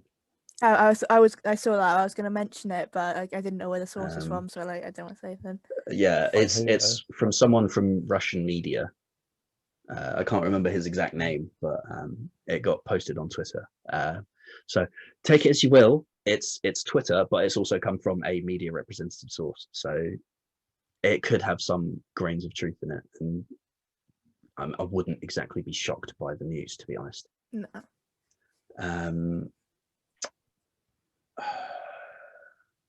But yeah, I think Ocon he's doing well. Yes, don't get me wrong. But at this point, I think it's exactly what Alpine need. While Alonso gets back up to speed, he's still, he's not scoring hauls of points, but he's scoring points. He's keeping them ticking over, which is helping them stay in contention in the Constructors' Championship. So, well, let's go through the driver standings. I don't think anyone's changed position. I haven't made my graphic yet because I've been doing an exam today, so I don't have my who's moved up and down since last time. But I'll just run through the order. So 20th, and surprising absolutely nobody, is Nikita Mazepin. 19th, Mick. 18th is Nicholas Latifi. 17th, Russell. 16th, Raikkonen. 15th, Giovinazzi, 1 point. 14th, Tsunoda, 2 points. 13th, Alonso, 5 points. 12th, Stroll, 9 points. 11th, Vettel, 10 points.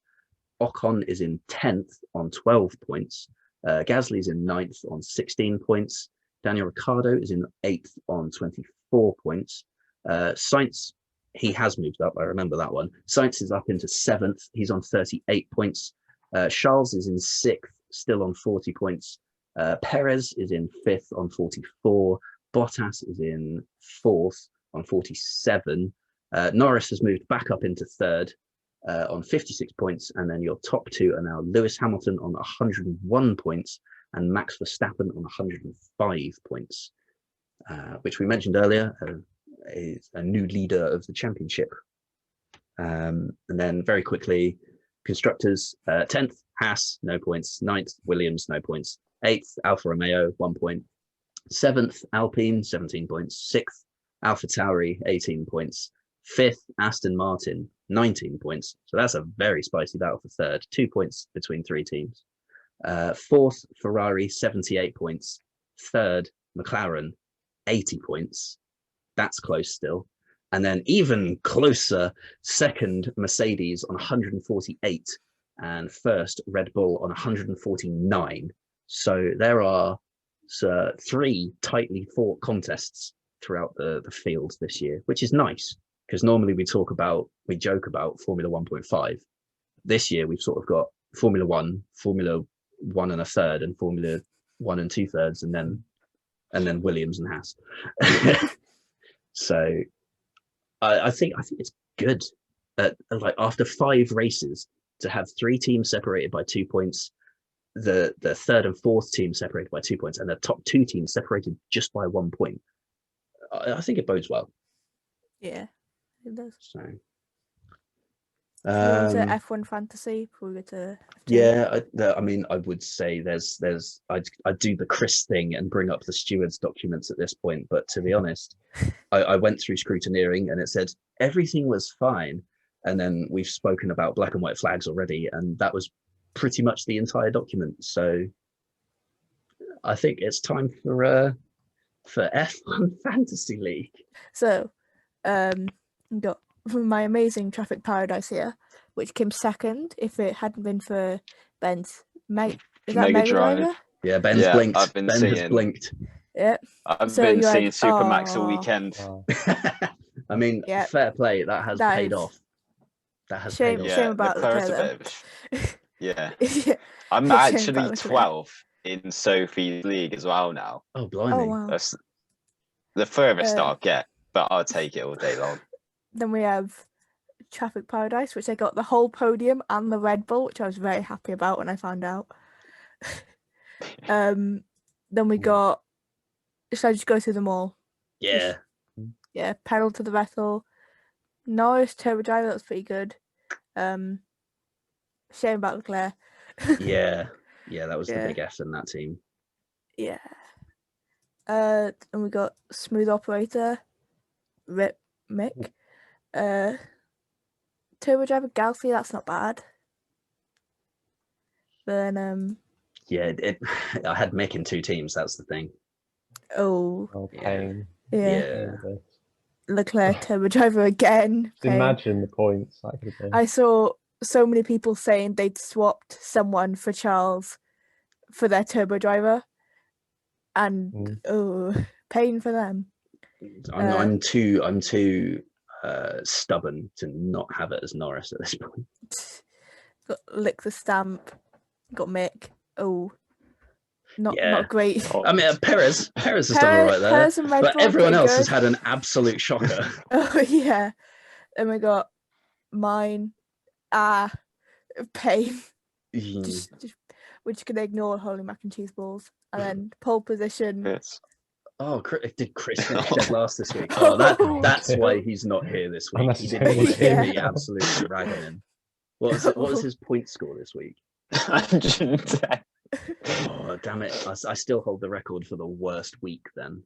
Oh, you'll never ever beat. I said about my record last week. Yeah, yeah. That's never going to be I'm beaten, just but talking about this season. this season, yeah. Yeah. Because Chris keeps gently reminding me of my 67 points or whatever it was, which was very painful. Oh man, I'm 161st in Soch League. Damn But in I still can't believe I'm 12. it. so, I'm 647th in Sophie's league. Oh, you're a few places ahead of my second team in 679th. Oh god, it's not gone well for me this weekend. I mean, I say that it's gone okay. Like two of my teams scored over 200 points. So yeah, I'd say that's reasonable. Traffic Paradise got 54th in the Monaco one. Overall, I'm not doing great, but in Monaco I got 54th. That's not bad. No. I'm also confused as to why. I'm looking at my fantasy page and it says that my second team, Lick the Stamp, scored 150 points in the race week and therefore finished 4th. Oh no, that's not the race week score. That's overall. I'm being dumb. I was like, why is that 4th? It's clearly last. No, it was 6th. There we go. Found the right thing. Yeah, we're gonna have to be on our toes with the sprint races because there's a different point structure for that. But we'll cover that. Yeah, I closer saw to the time. I had like a thing come up with like Yeah. different things for sprint races. And I was like, I can't be bothered anymore. I can't be bothered right now. So Should we move on to F2? yeah, let's look at the support races. I mean, First of all, we had a bunch with us this weekend. We had F2, FRECA, and actually Porsche Super Cup. But I didn't watch any of that. No. I know there was like a crash which had to delay the FRECA race. I mean, yeah, it was a car park. Yeah. And Will Buxton tweeted out an image of it with Traffic Paradise as the caption. So yeah, there was a car literally sideways across the track, and then about 6 other cars stuck behind it. Thing on the FRECA race, I saw like the yellow patch or like sawdust or whatever it was. I do want to say actually, before we move on, in case anyone was listening last week and wondering what the hell we were on about with the green lines. Oh no! With the green lines at Massey. What Alex thought was going to be the attack mode activation for Formula E turns out, thankfully, to a lovely Formula One camera shot to just be a taxi rank outside the hotel casino. Yep. Oh, I thought I was so clever as well. Every time I saw the camera angle, I started laughing to myself, thinking, "Yep, that's it." You could clearly see it says taxi right there. It did actually say taxi as well, and that's the worst thing. I mean, it did kind of look like attack mode. I mean, yeah, I will give it to you. I will give it to you, but apart from the fact it said, apart from the word taxi, apart from that minor point, yeah. Oh god, that really did make me chuckle when I noticed that in practice. When I saw that come up in the group, I was just like, oh. I was wondering whether I should spoil it and tell you in the group chat, or whether I should have just saved it for now. Yeah, I was in the middle of a shop when I saw that. I tried not to burst out laughing, but like, oh. Everyone on Discord was like, "Why are you laughing so hard?" I was like, "Alex thought that was attack mode. It's a taxi rank." Oh dear. Should we start with Formula 2? Yeah. We'll start with the sort of the headline of the weekend of the youngest ever Formula 2 race winner, Théo Pourchaire. Right. A very solid weekend. Yeah, like youngest race winner, youngest pole sitter, youngest entry. I think in Formula 2. Wouldn't surprise me. Yeah, I think the youngest before him was Lando. It's like. Yeah, it's not legal to drive on the roads in Monaco. They just want to race there. Yeah. He can't drive a car, but he can drive a car. Yeah, so sprint race 1, obviously he started 10th because of reverse pole grid. Finished that race in 7th. Sprint race, and it's Monaco, and he's got past 3 cars. That's good. Sprint race 2, obviously that then gets flipped. He's finished 4th, so I think he's pretty much held station at that point. And obviously the feature race is from qualifying, so he was on pole, and I believe he just led the whole thing and just Yeah, I think so. romped to it. Yeah, it was interesting because that thing I was saying about earlier with when the cars pitted, they were so slow on the outlaps. Like it was much worse. Because they don't even have the tire blankets. Yeah. They have to generate all the heat themselves. Yeah, you see them doing like multiple warm-up laps, don't you? Qualifying is just like how many warm-up laps are you going to do before you do a push lap. Yeah, and somewhere like Spain, it's usually 2 because the track's abrasive enough to generate that heat.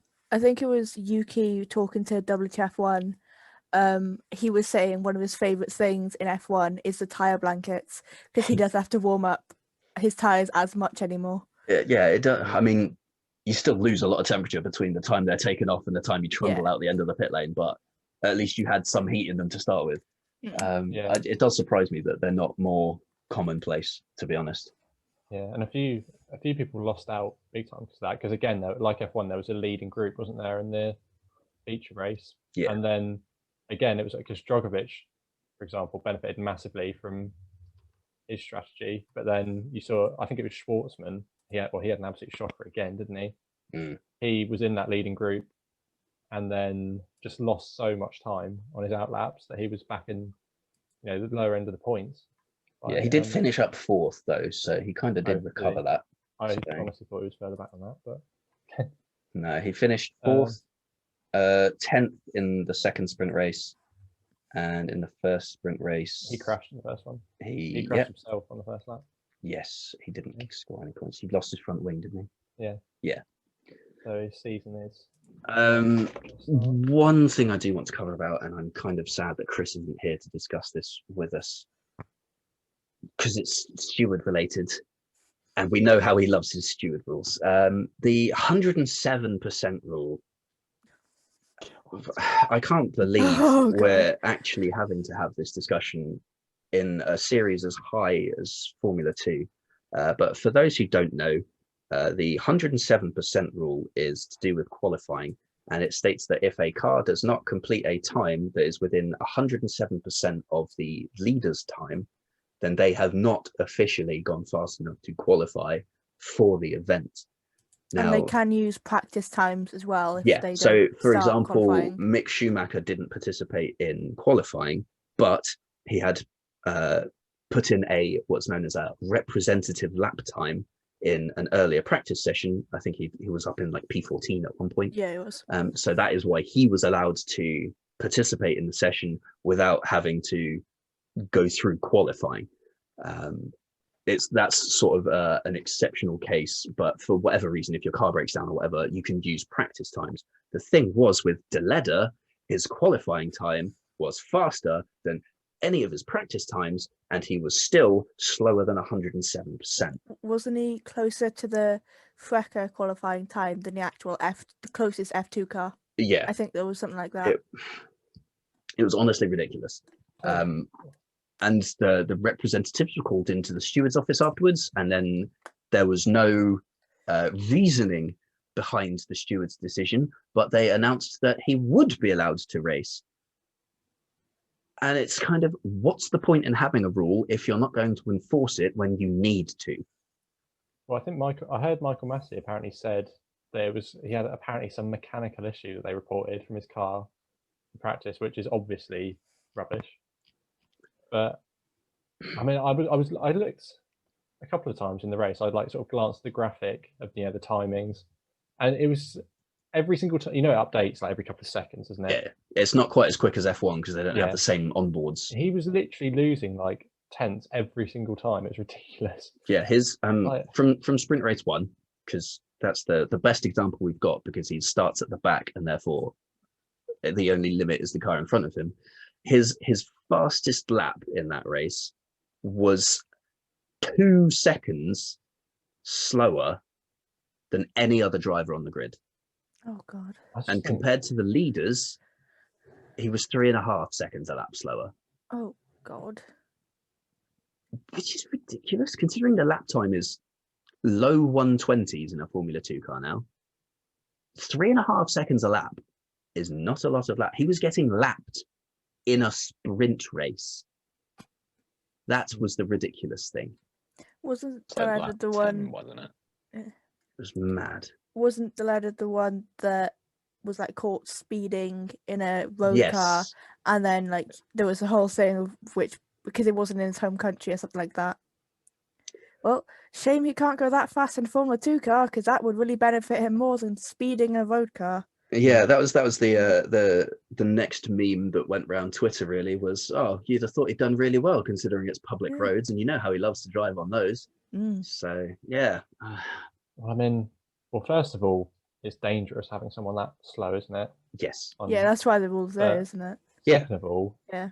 I think it's a shame that again we're having to talk about a driver that's clearly too slow for a category, but is in it because of money. Because I mean, Deleda, to be fair, I don't know why I'm saying that, but I mean, he hasn't so far been as slow as Ragunathan was, but then Monaco no, but is actually actually he was slower. Yeah, But Monaco, he was slower, yeah. But I mean, obviously, we've had Deleda, we had Ragunathan. I mean, Mazepin to a lesser extent. Obviously, there's all the Yeah, other issues. Mazepin won quite a few races. Yeah, Yeah. obviously, there's all the other issues with him. But Don't mind again, me you just know, we've pulling come up on his to our Wikipedia F2 page. review, and we've had to mention, we've talked about a couple of drivers, and we've had to mention the worst driver on the grid again, just like we always have to do with Mazepin, because it shouldn't be there. And Right, let's really, put this into perspective for everyone. The highest he has positioned himself in a championship in any of the F4, F3, Euro. Of the Formulas. open wheel races, is it? Yeah, Yeah, single seaters, I mean. 9th. Oh. His next highest, 15th. Why? Why is he money there? really talks, doesn't it? He finished 34th in Formula 3, and he took part in 18 of the races. He didn't score a single point. I just don't understand. Like, obviously, it's clearly money, but I always thought this with Ragunathan.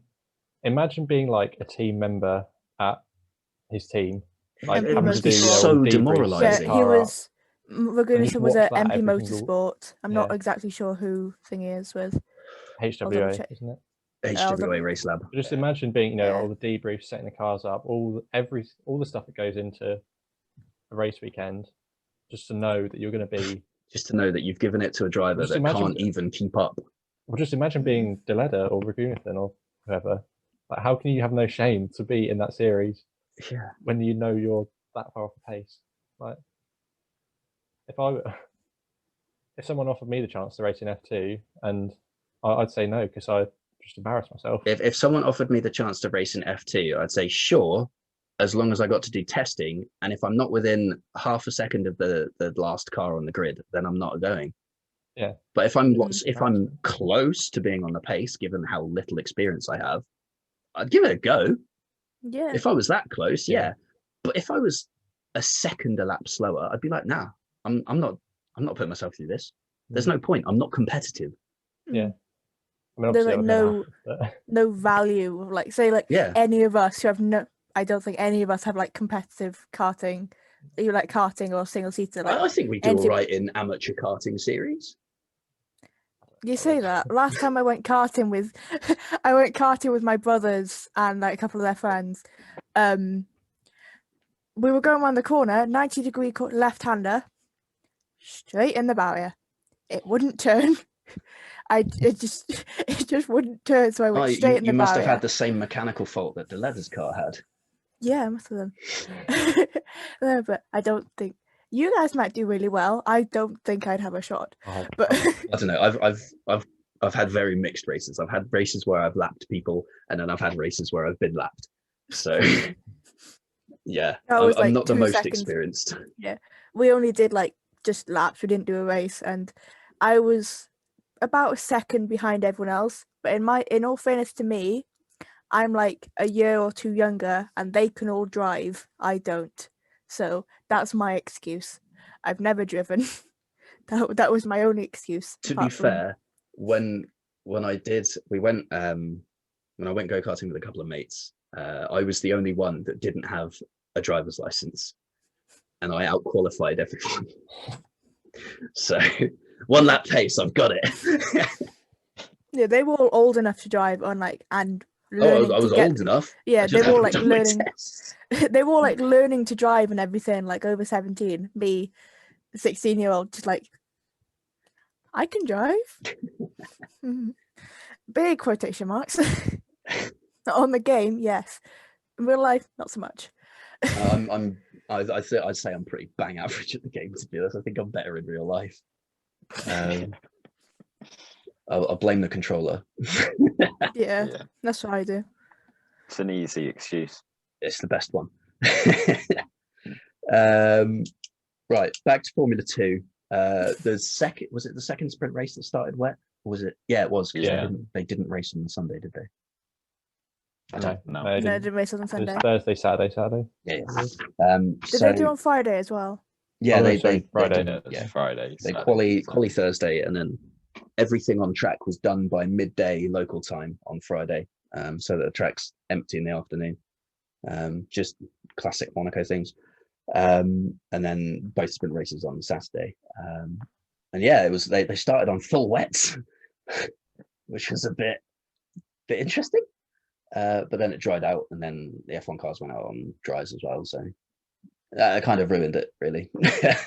would have been interesting to see to see the F1 cars battle with a wet Monaco, especially considering Monaco's got the added intrigue of, even if it's absolutely chucking it down with rain, you've got to watch your tyre temperatures through the tunnel, because that is still bone dry.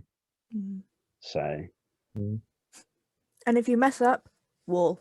yes, Wall. yeah, there's no coming back from that. Yeah, I think it was Lily that put in the Discord. It's like, yeah, track limits for this race. Wall. Yeah. Yeah. I did That like was her. funny. I did like her suggestion actually on how to fix track limits.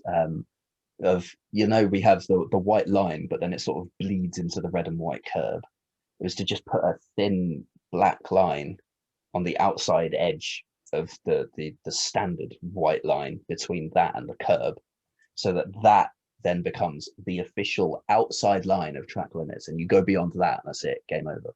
Yes, pretty solid. I just wish they'd stick to a uniform rule, because some corners it's the white line, some corners it's the back end of the curb, and just I know That's for another episode. I Not know they again. want to go as Okay. fast as possible, but at the same time I do want to see them race on a track. So Yeah. But that's for another episode. yeah, we've spoken about this before. We'll probably end up speaking about it again, no doubt. What else is there with F2? I mean, there were overtakes. Yeah. Yeah. Surprising. I'm actually going to say, out of all of the races I saw, I think Formula E was the best at Monaco. Yeah. Yeah. Just because they're By a so mile. much slower. They make the straights Yeah, kind of but make they were actually able to follow each other as well. And they're made for street circuits, Yes, really. Yeah. So, like, the Monaco racing is on, like the yeah. spiritual home for that. Yeah. like, What's the racing thing? in Valencia was quite boring because it wasn't a street circuit. Yeah. I feel like they're made for street circuits. Just Well, that's the George Russell fact. that's the thing I was going to say with the Formula 2. Obviously, Guan Yu Zhou he scored pretty well this weekend, didn't he? Because but Didn't he? a lot of that came from the fact that he qualified 10th and therefore Got reverse started on grid pole. pole. Yeah. And I was thinking, like, for somewhere like Monaco, I think I'd rather qualify 10th than Well, 9th, 8th. that's the thing. If you qualify 10th, you start 10th. You start first in one race, Yeah. and then if you finish first, you'll then start 10th in 2. Yeah. So it's Yeah, a mix of But I mean, I'd rather start 10th than 9th, 8th, 7th. Yeah. yeah. I'm thinking Teo Porcher has started 10th in the first race, and then got reverse gridded up to 4th, and then started on pole. He had a really Right. solid weekend. Yeah, I think that's probably about as well as it can go, to be honest. Yeah. Yeah. I mean, I'm looking at the scores, and Guan Yu Zhou scored 15 points in the sprint race, which is the win, I think. Yeah, he won. Yeah, he won.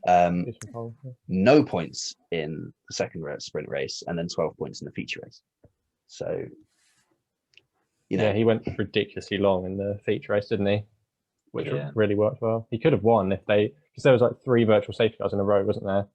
Because someone binned it, and then no, obviously everyone lost tire temperature, so there was the Ticton one, and then yeah, if there was a full chain reaction. If there was a full safety car, Joe would have won, but I don't know if they kind of didn't want to give him a cheap win, and or just the Monaco marshals are just ridiculously quick, by the way.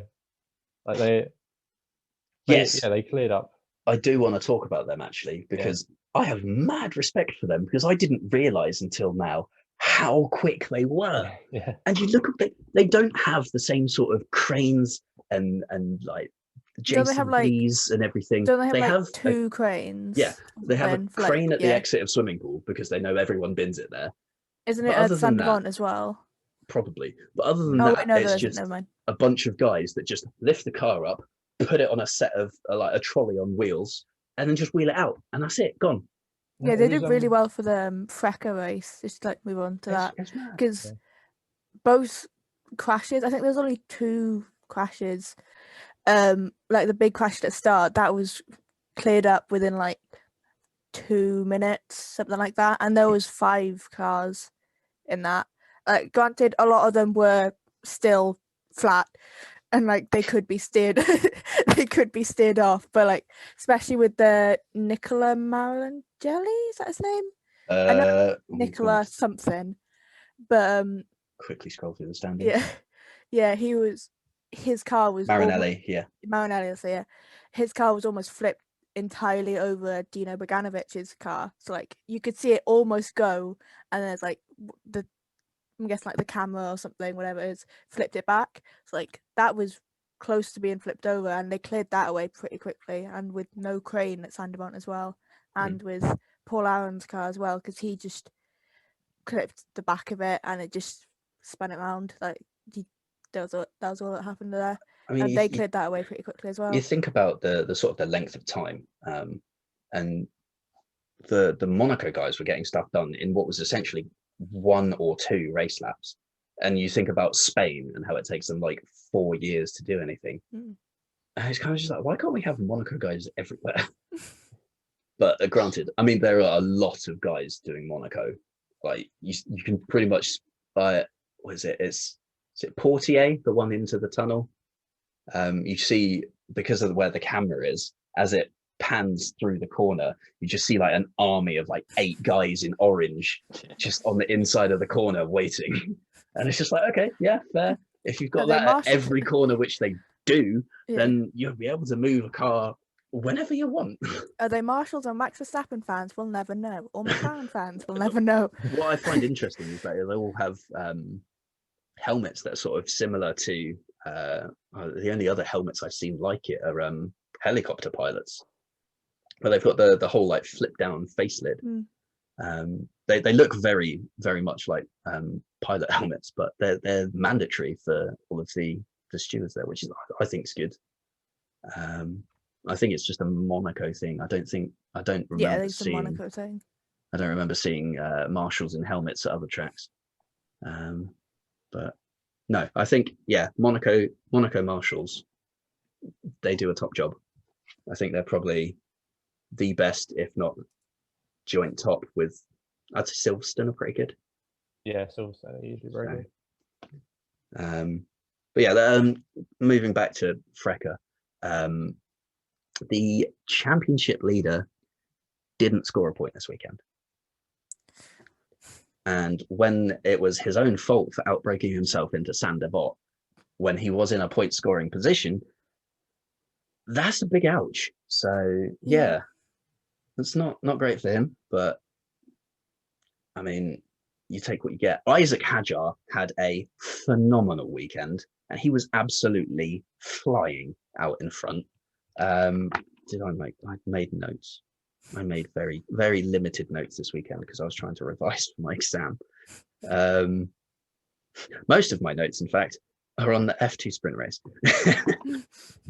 But yeah, no, Hadjar just completely bossed the first race, and then did pretty much the same again in the second, to be honest. He got 25 points in the first race and 18 points in the second. That's huge. He's Wasn't now the- third in the championship.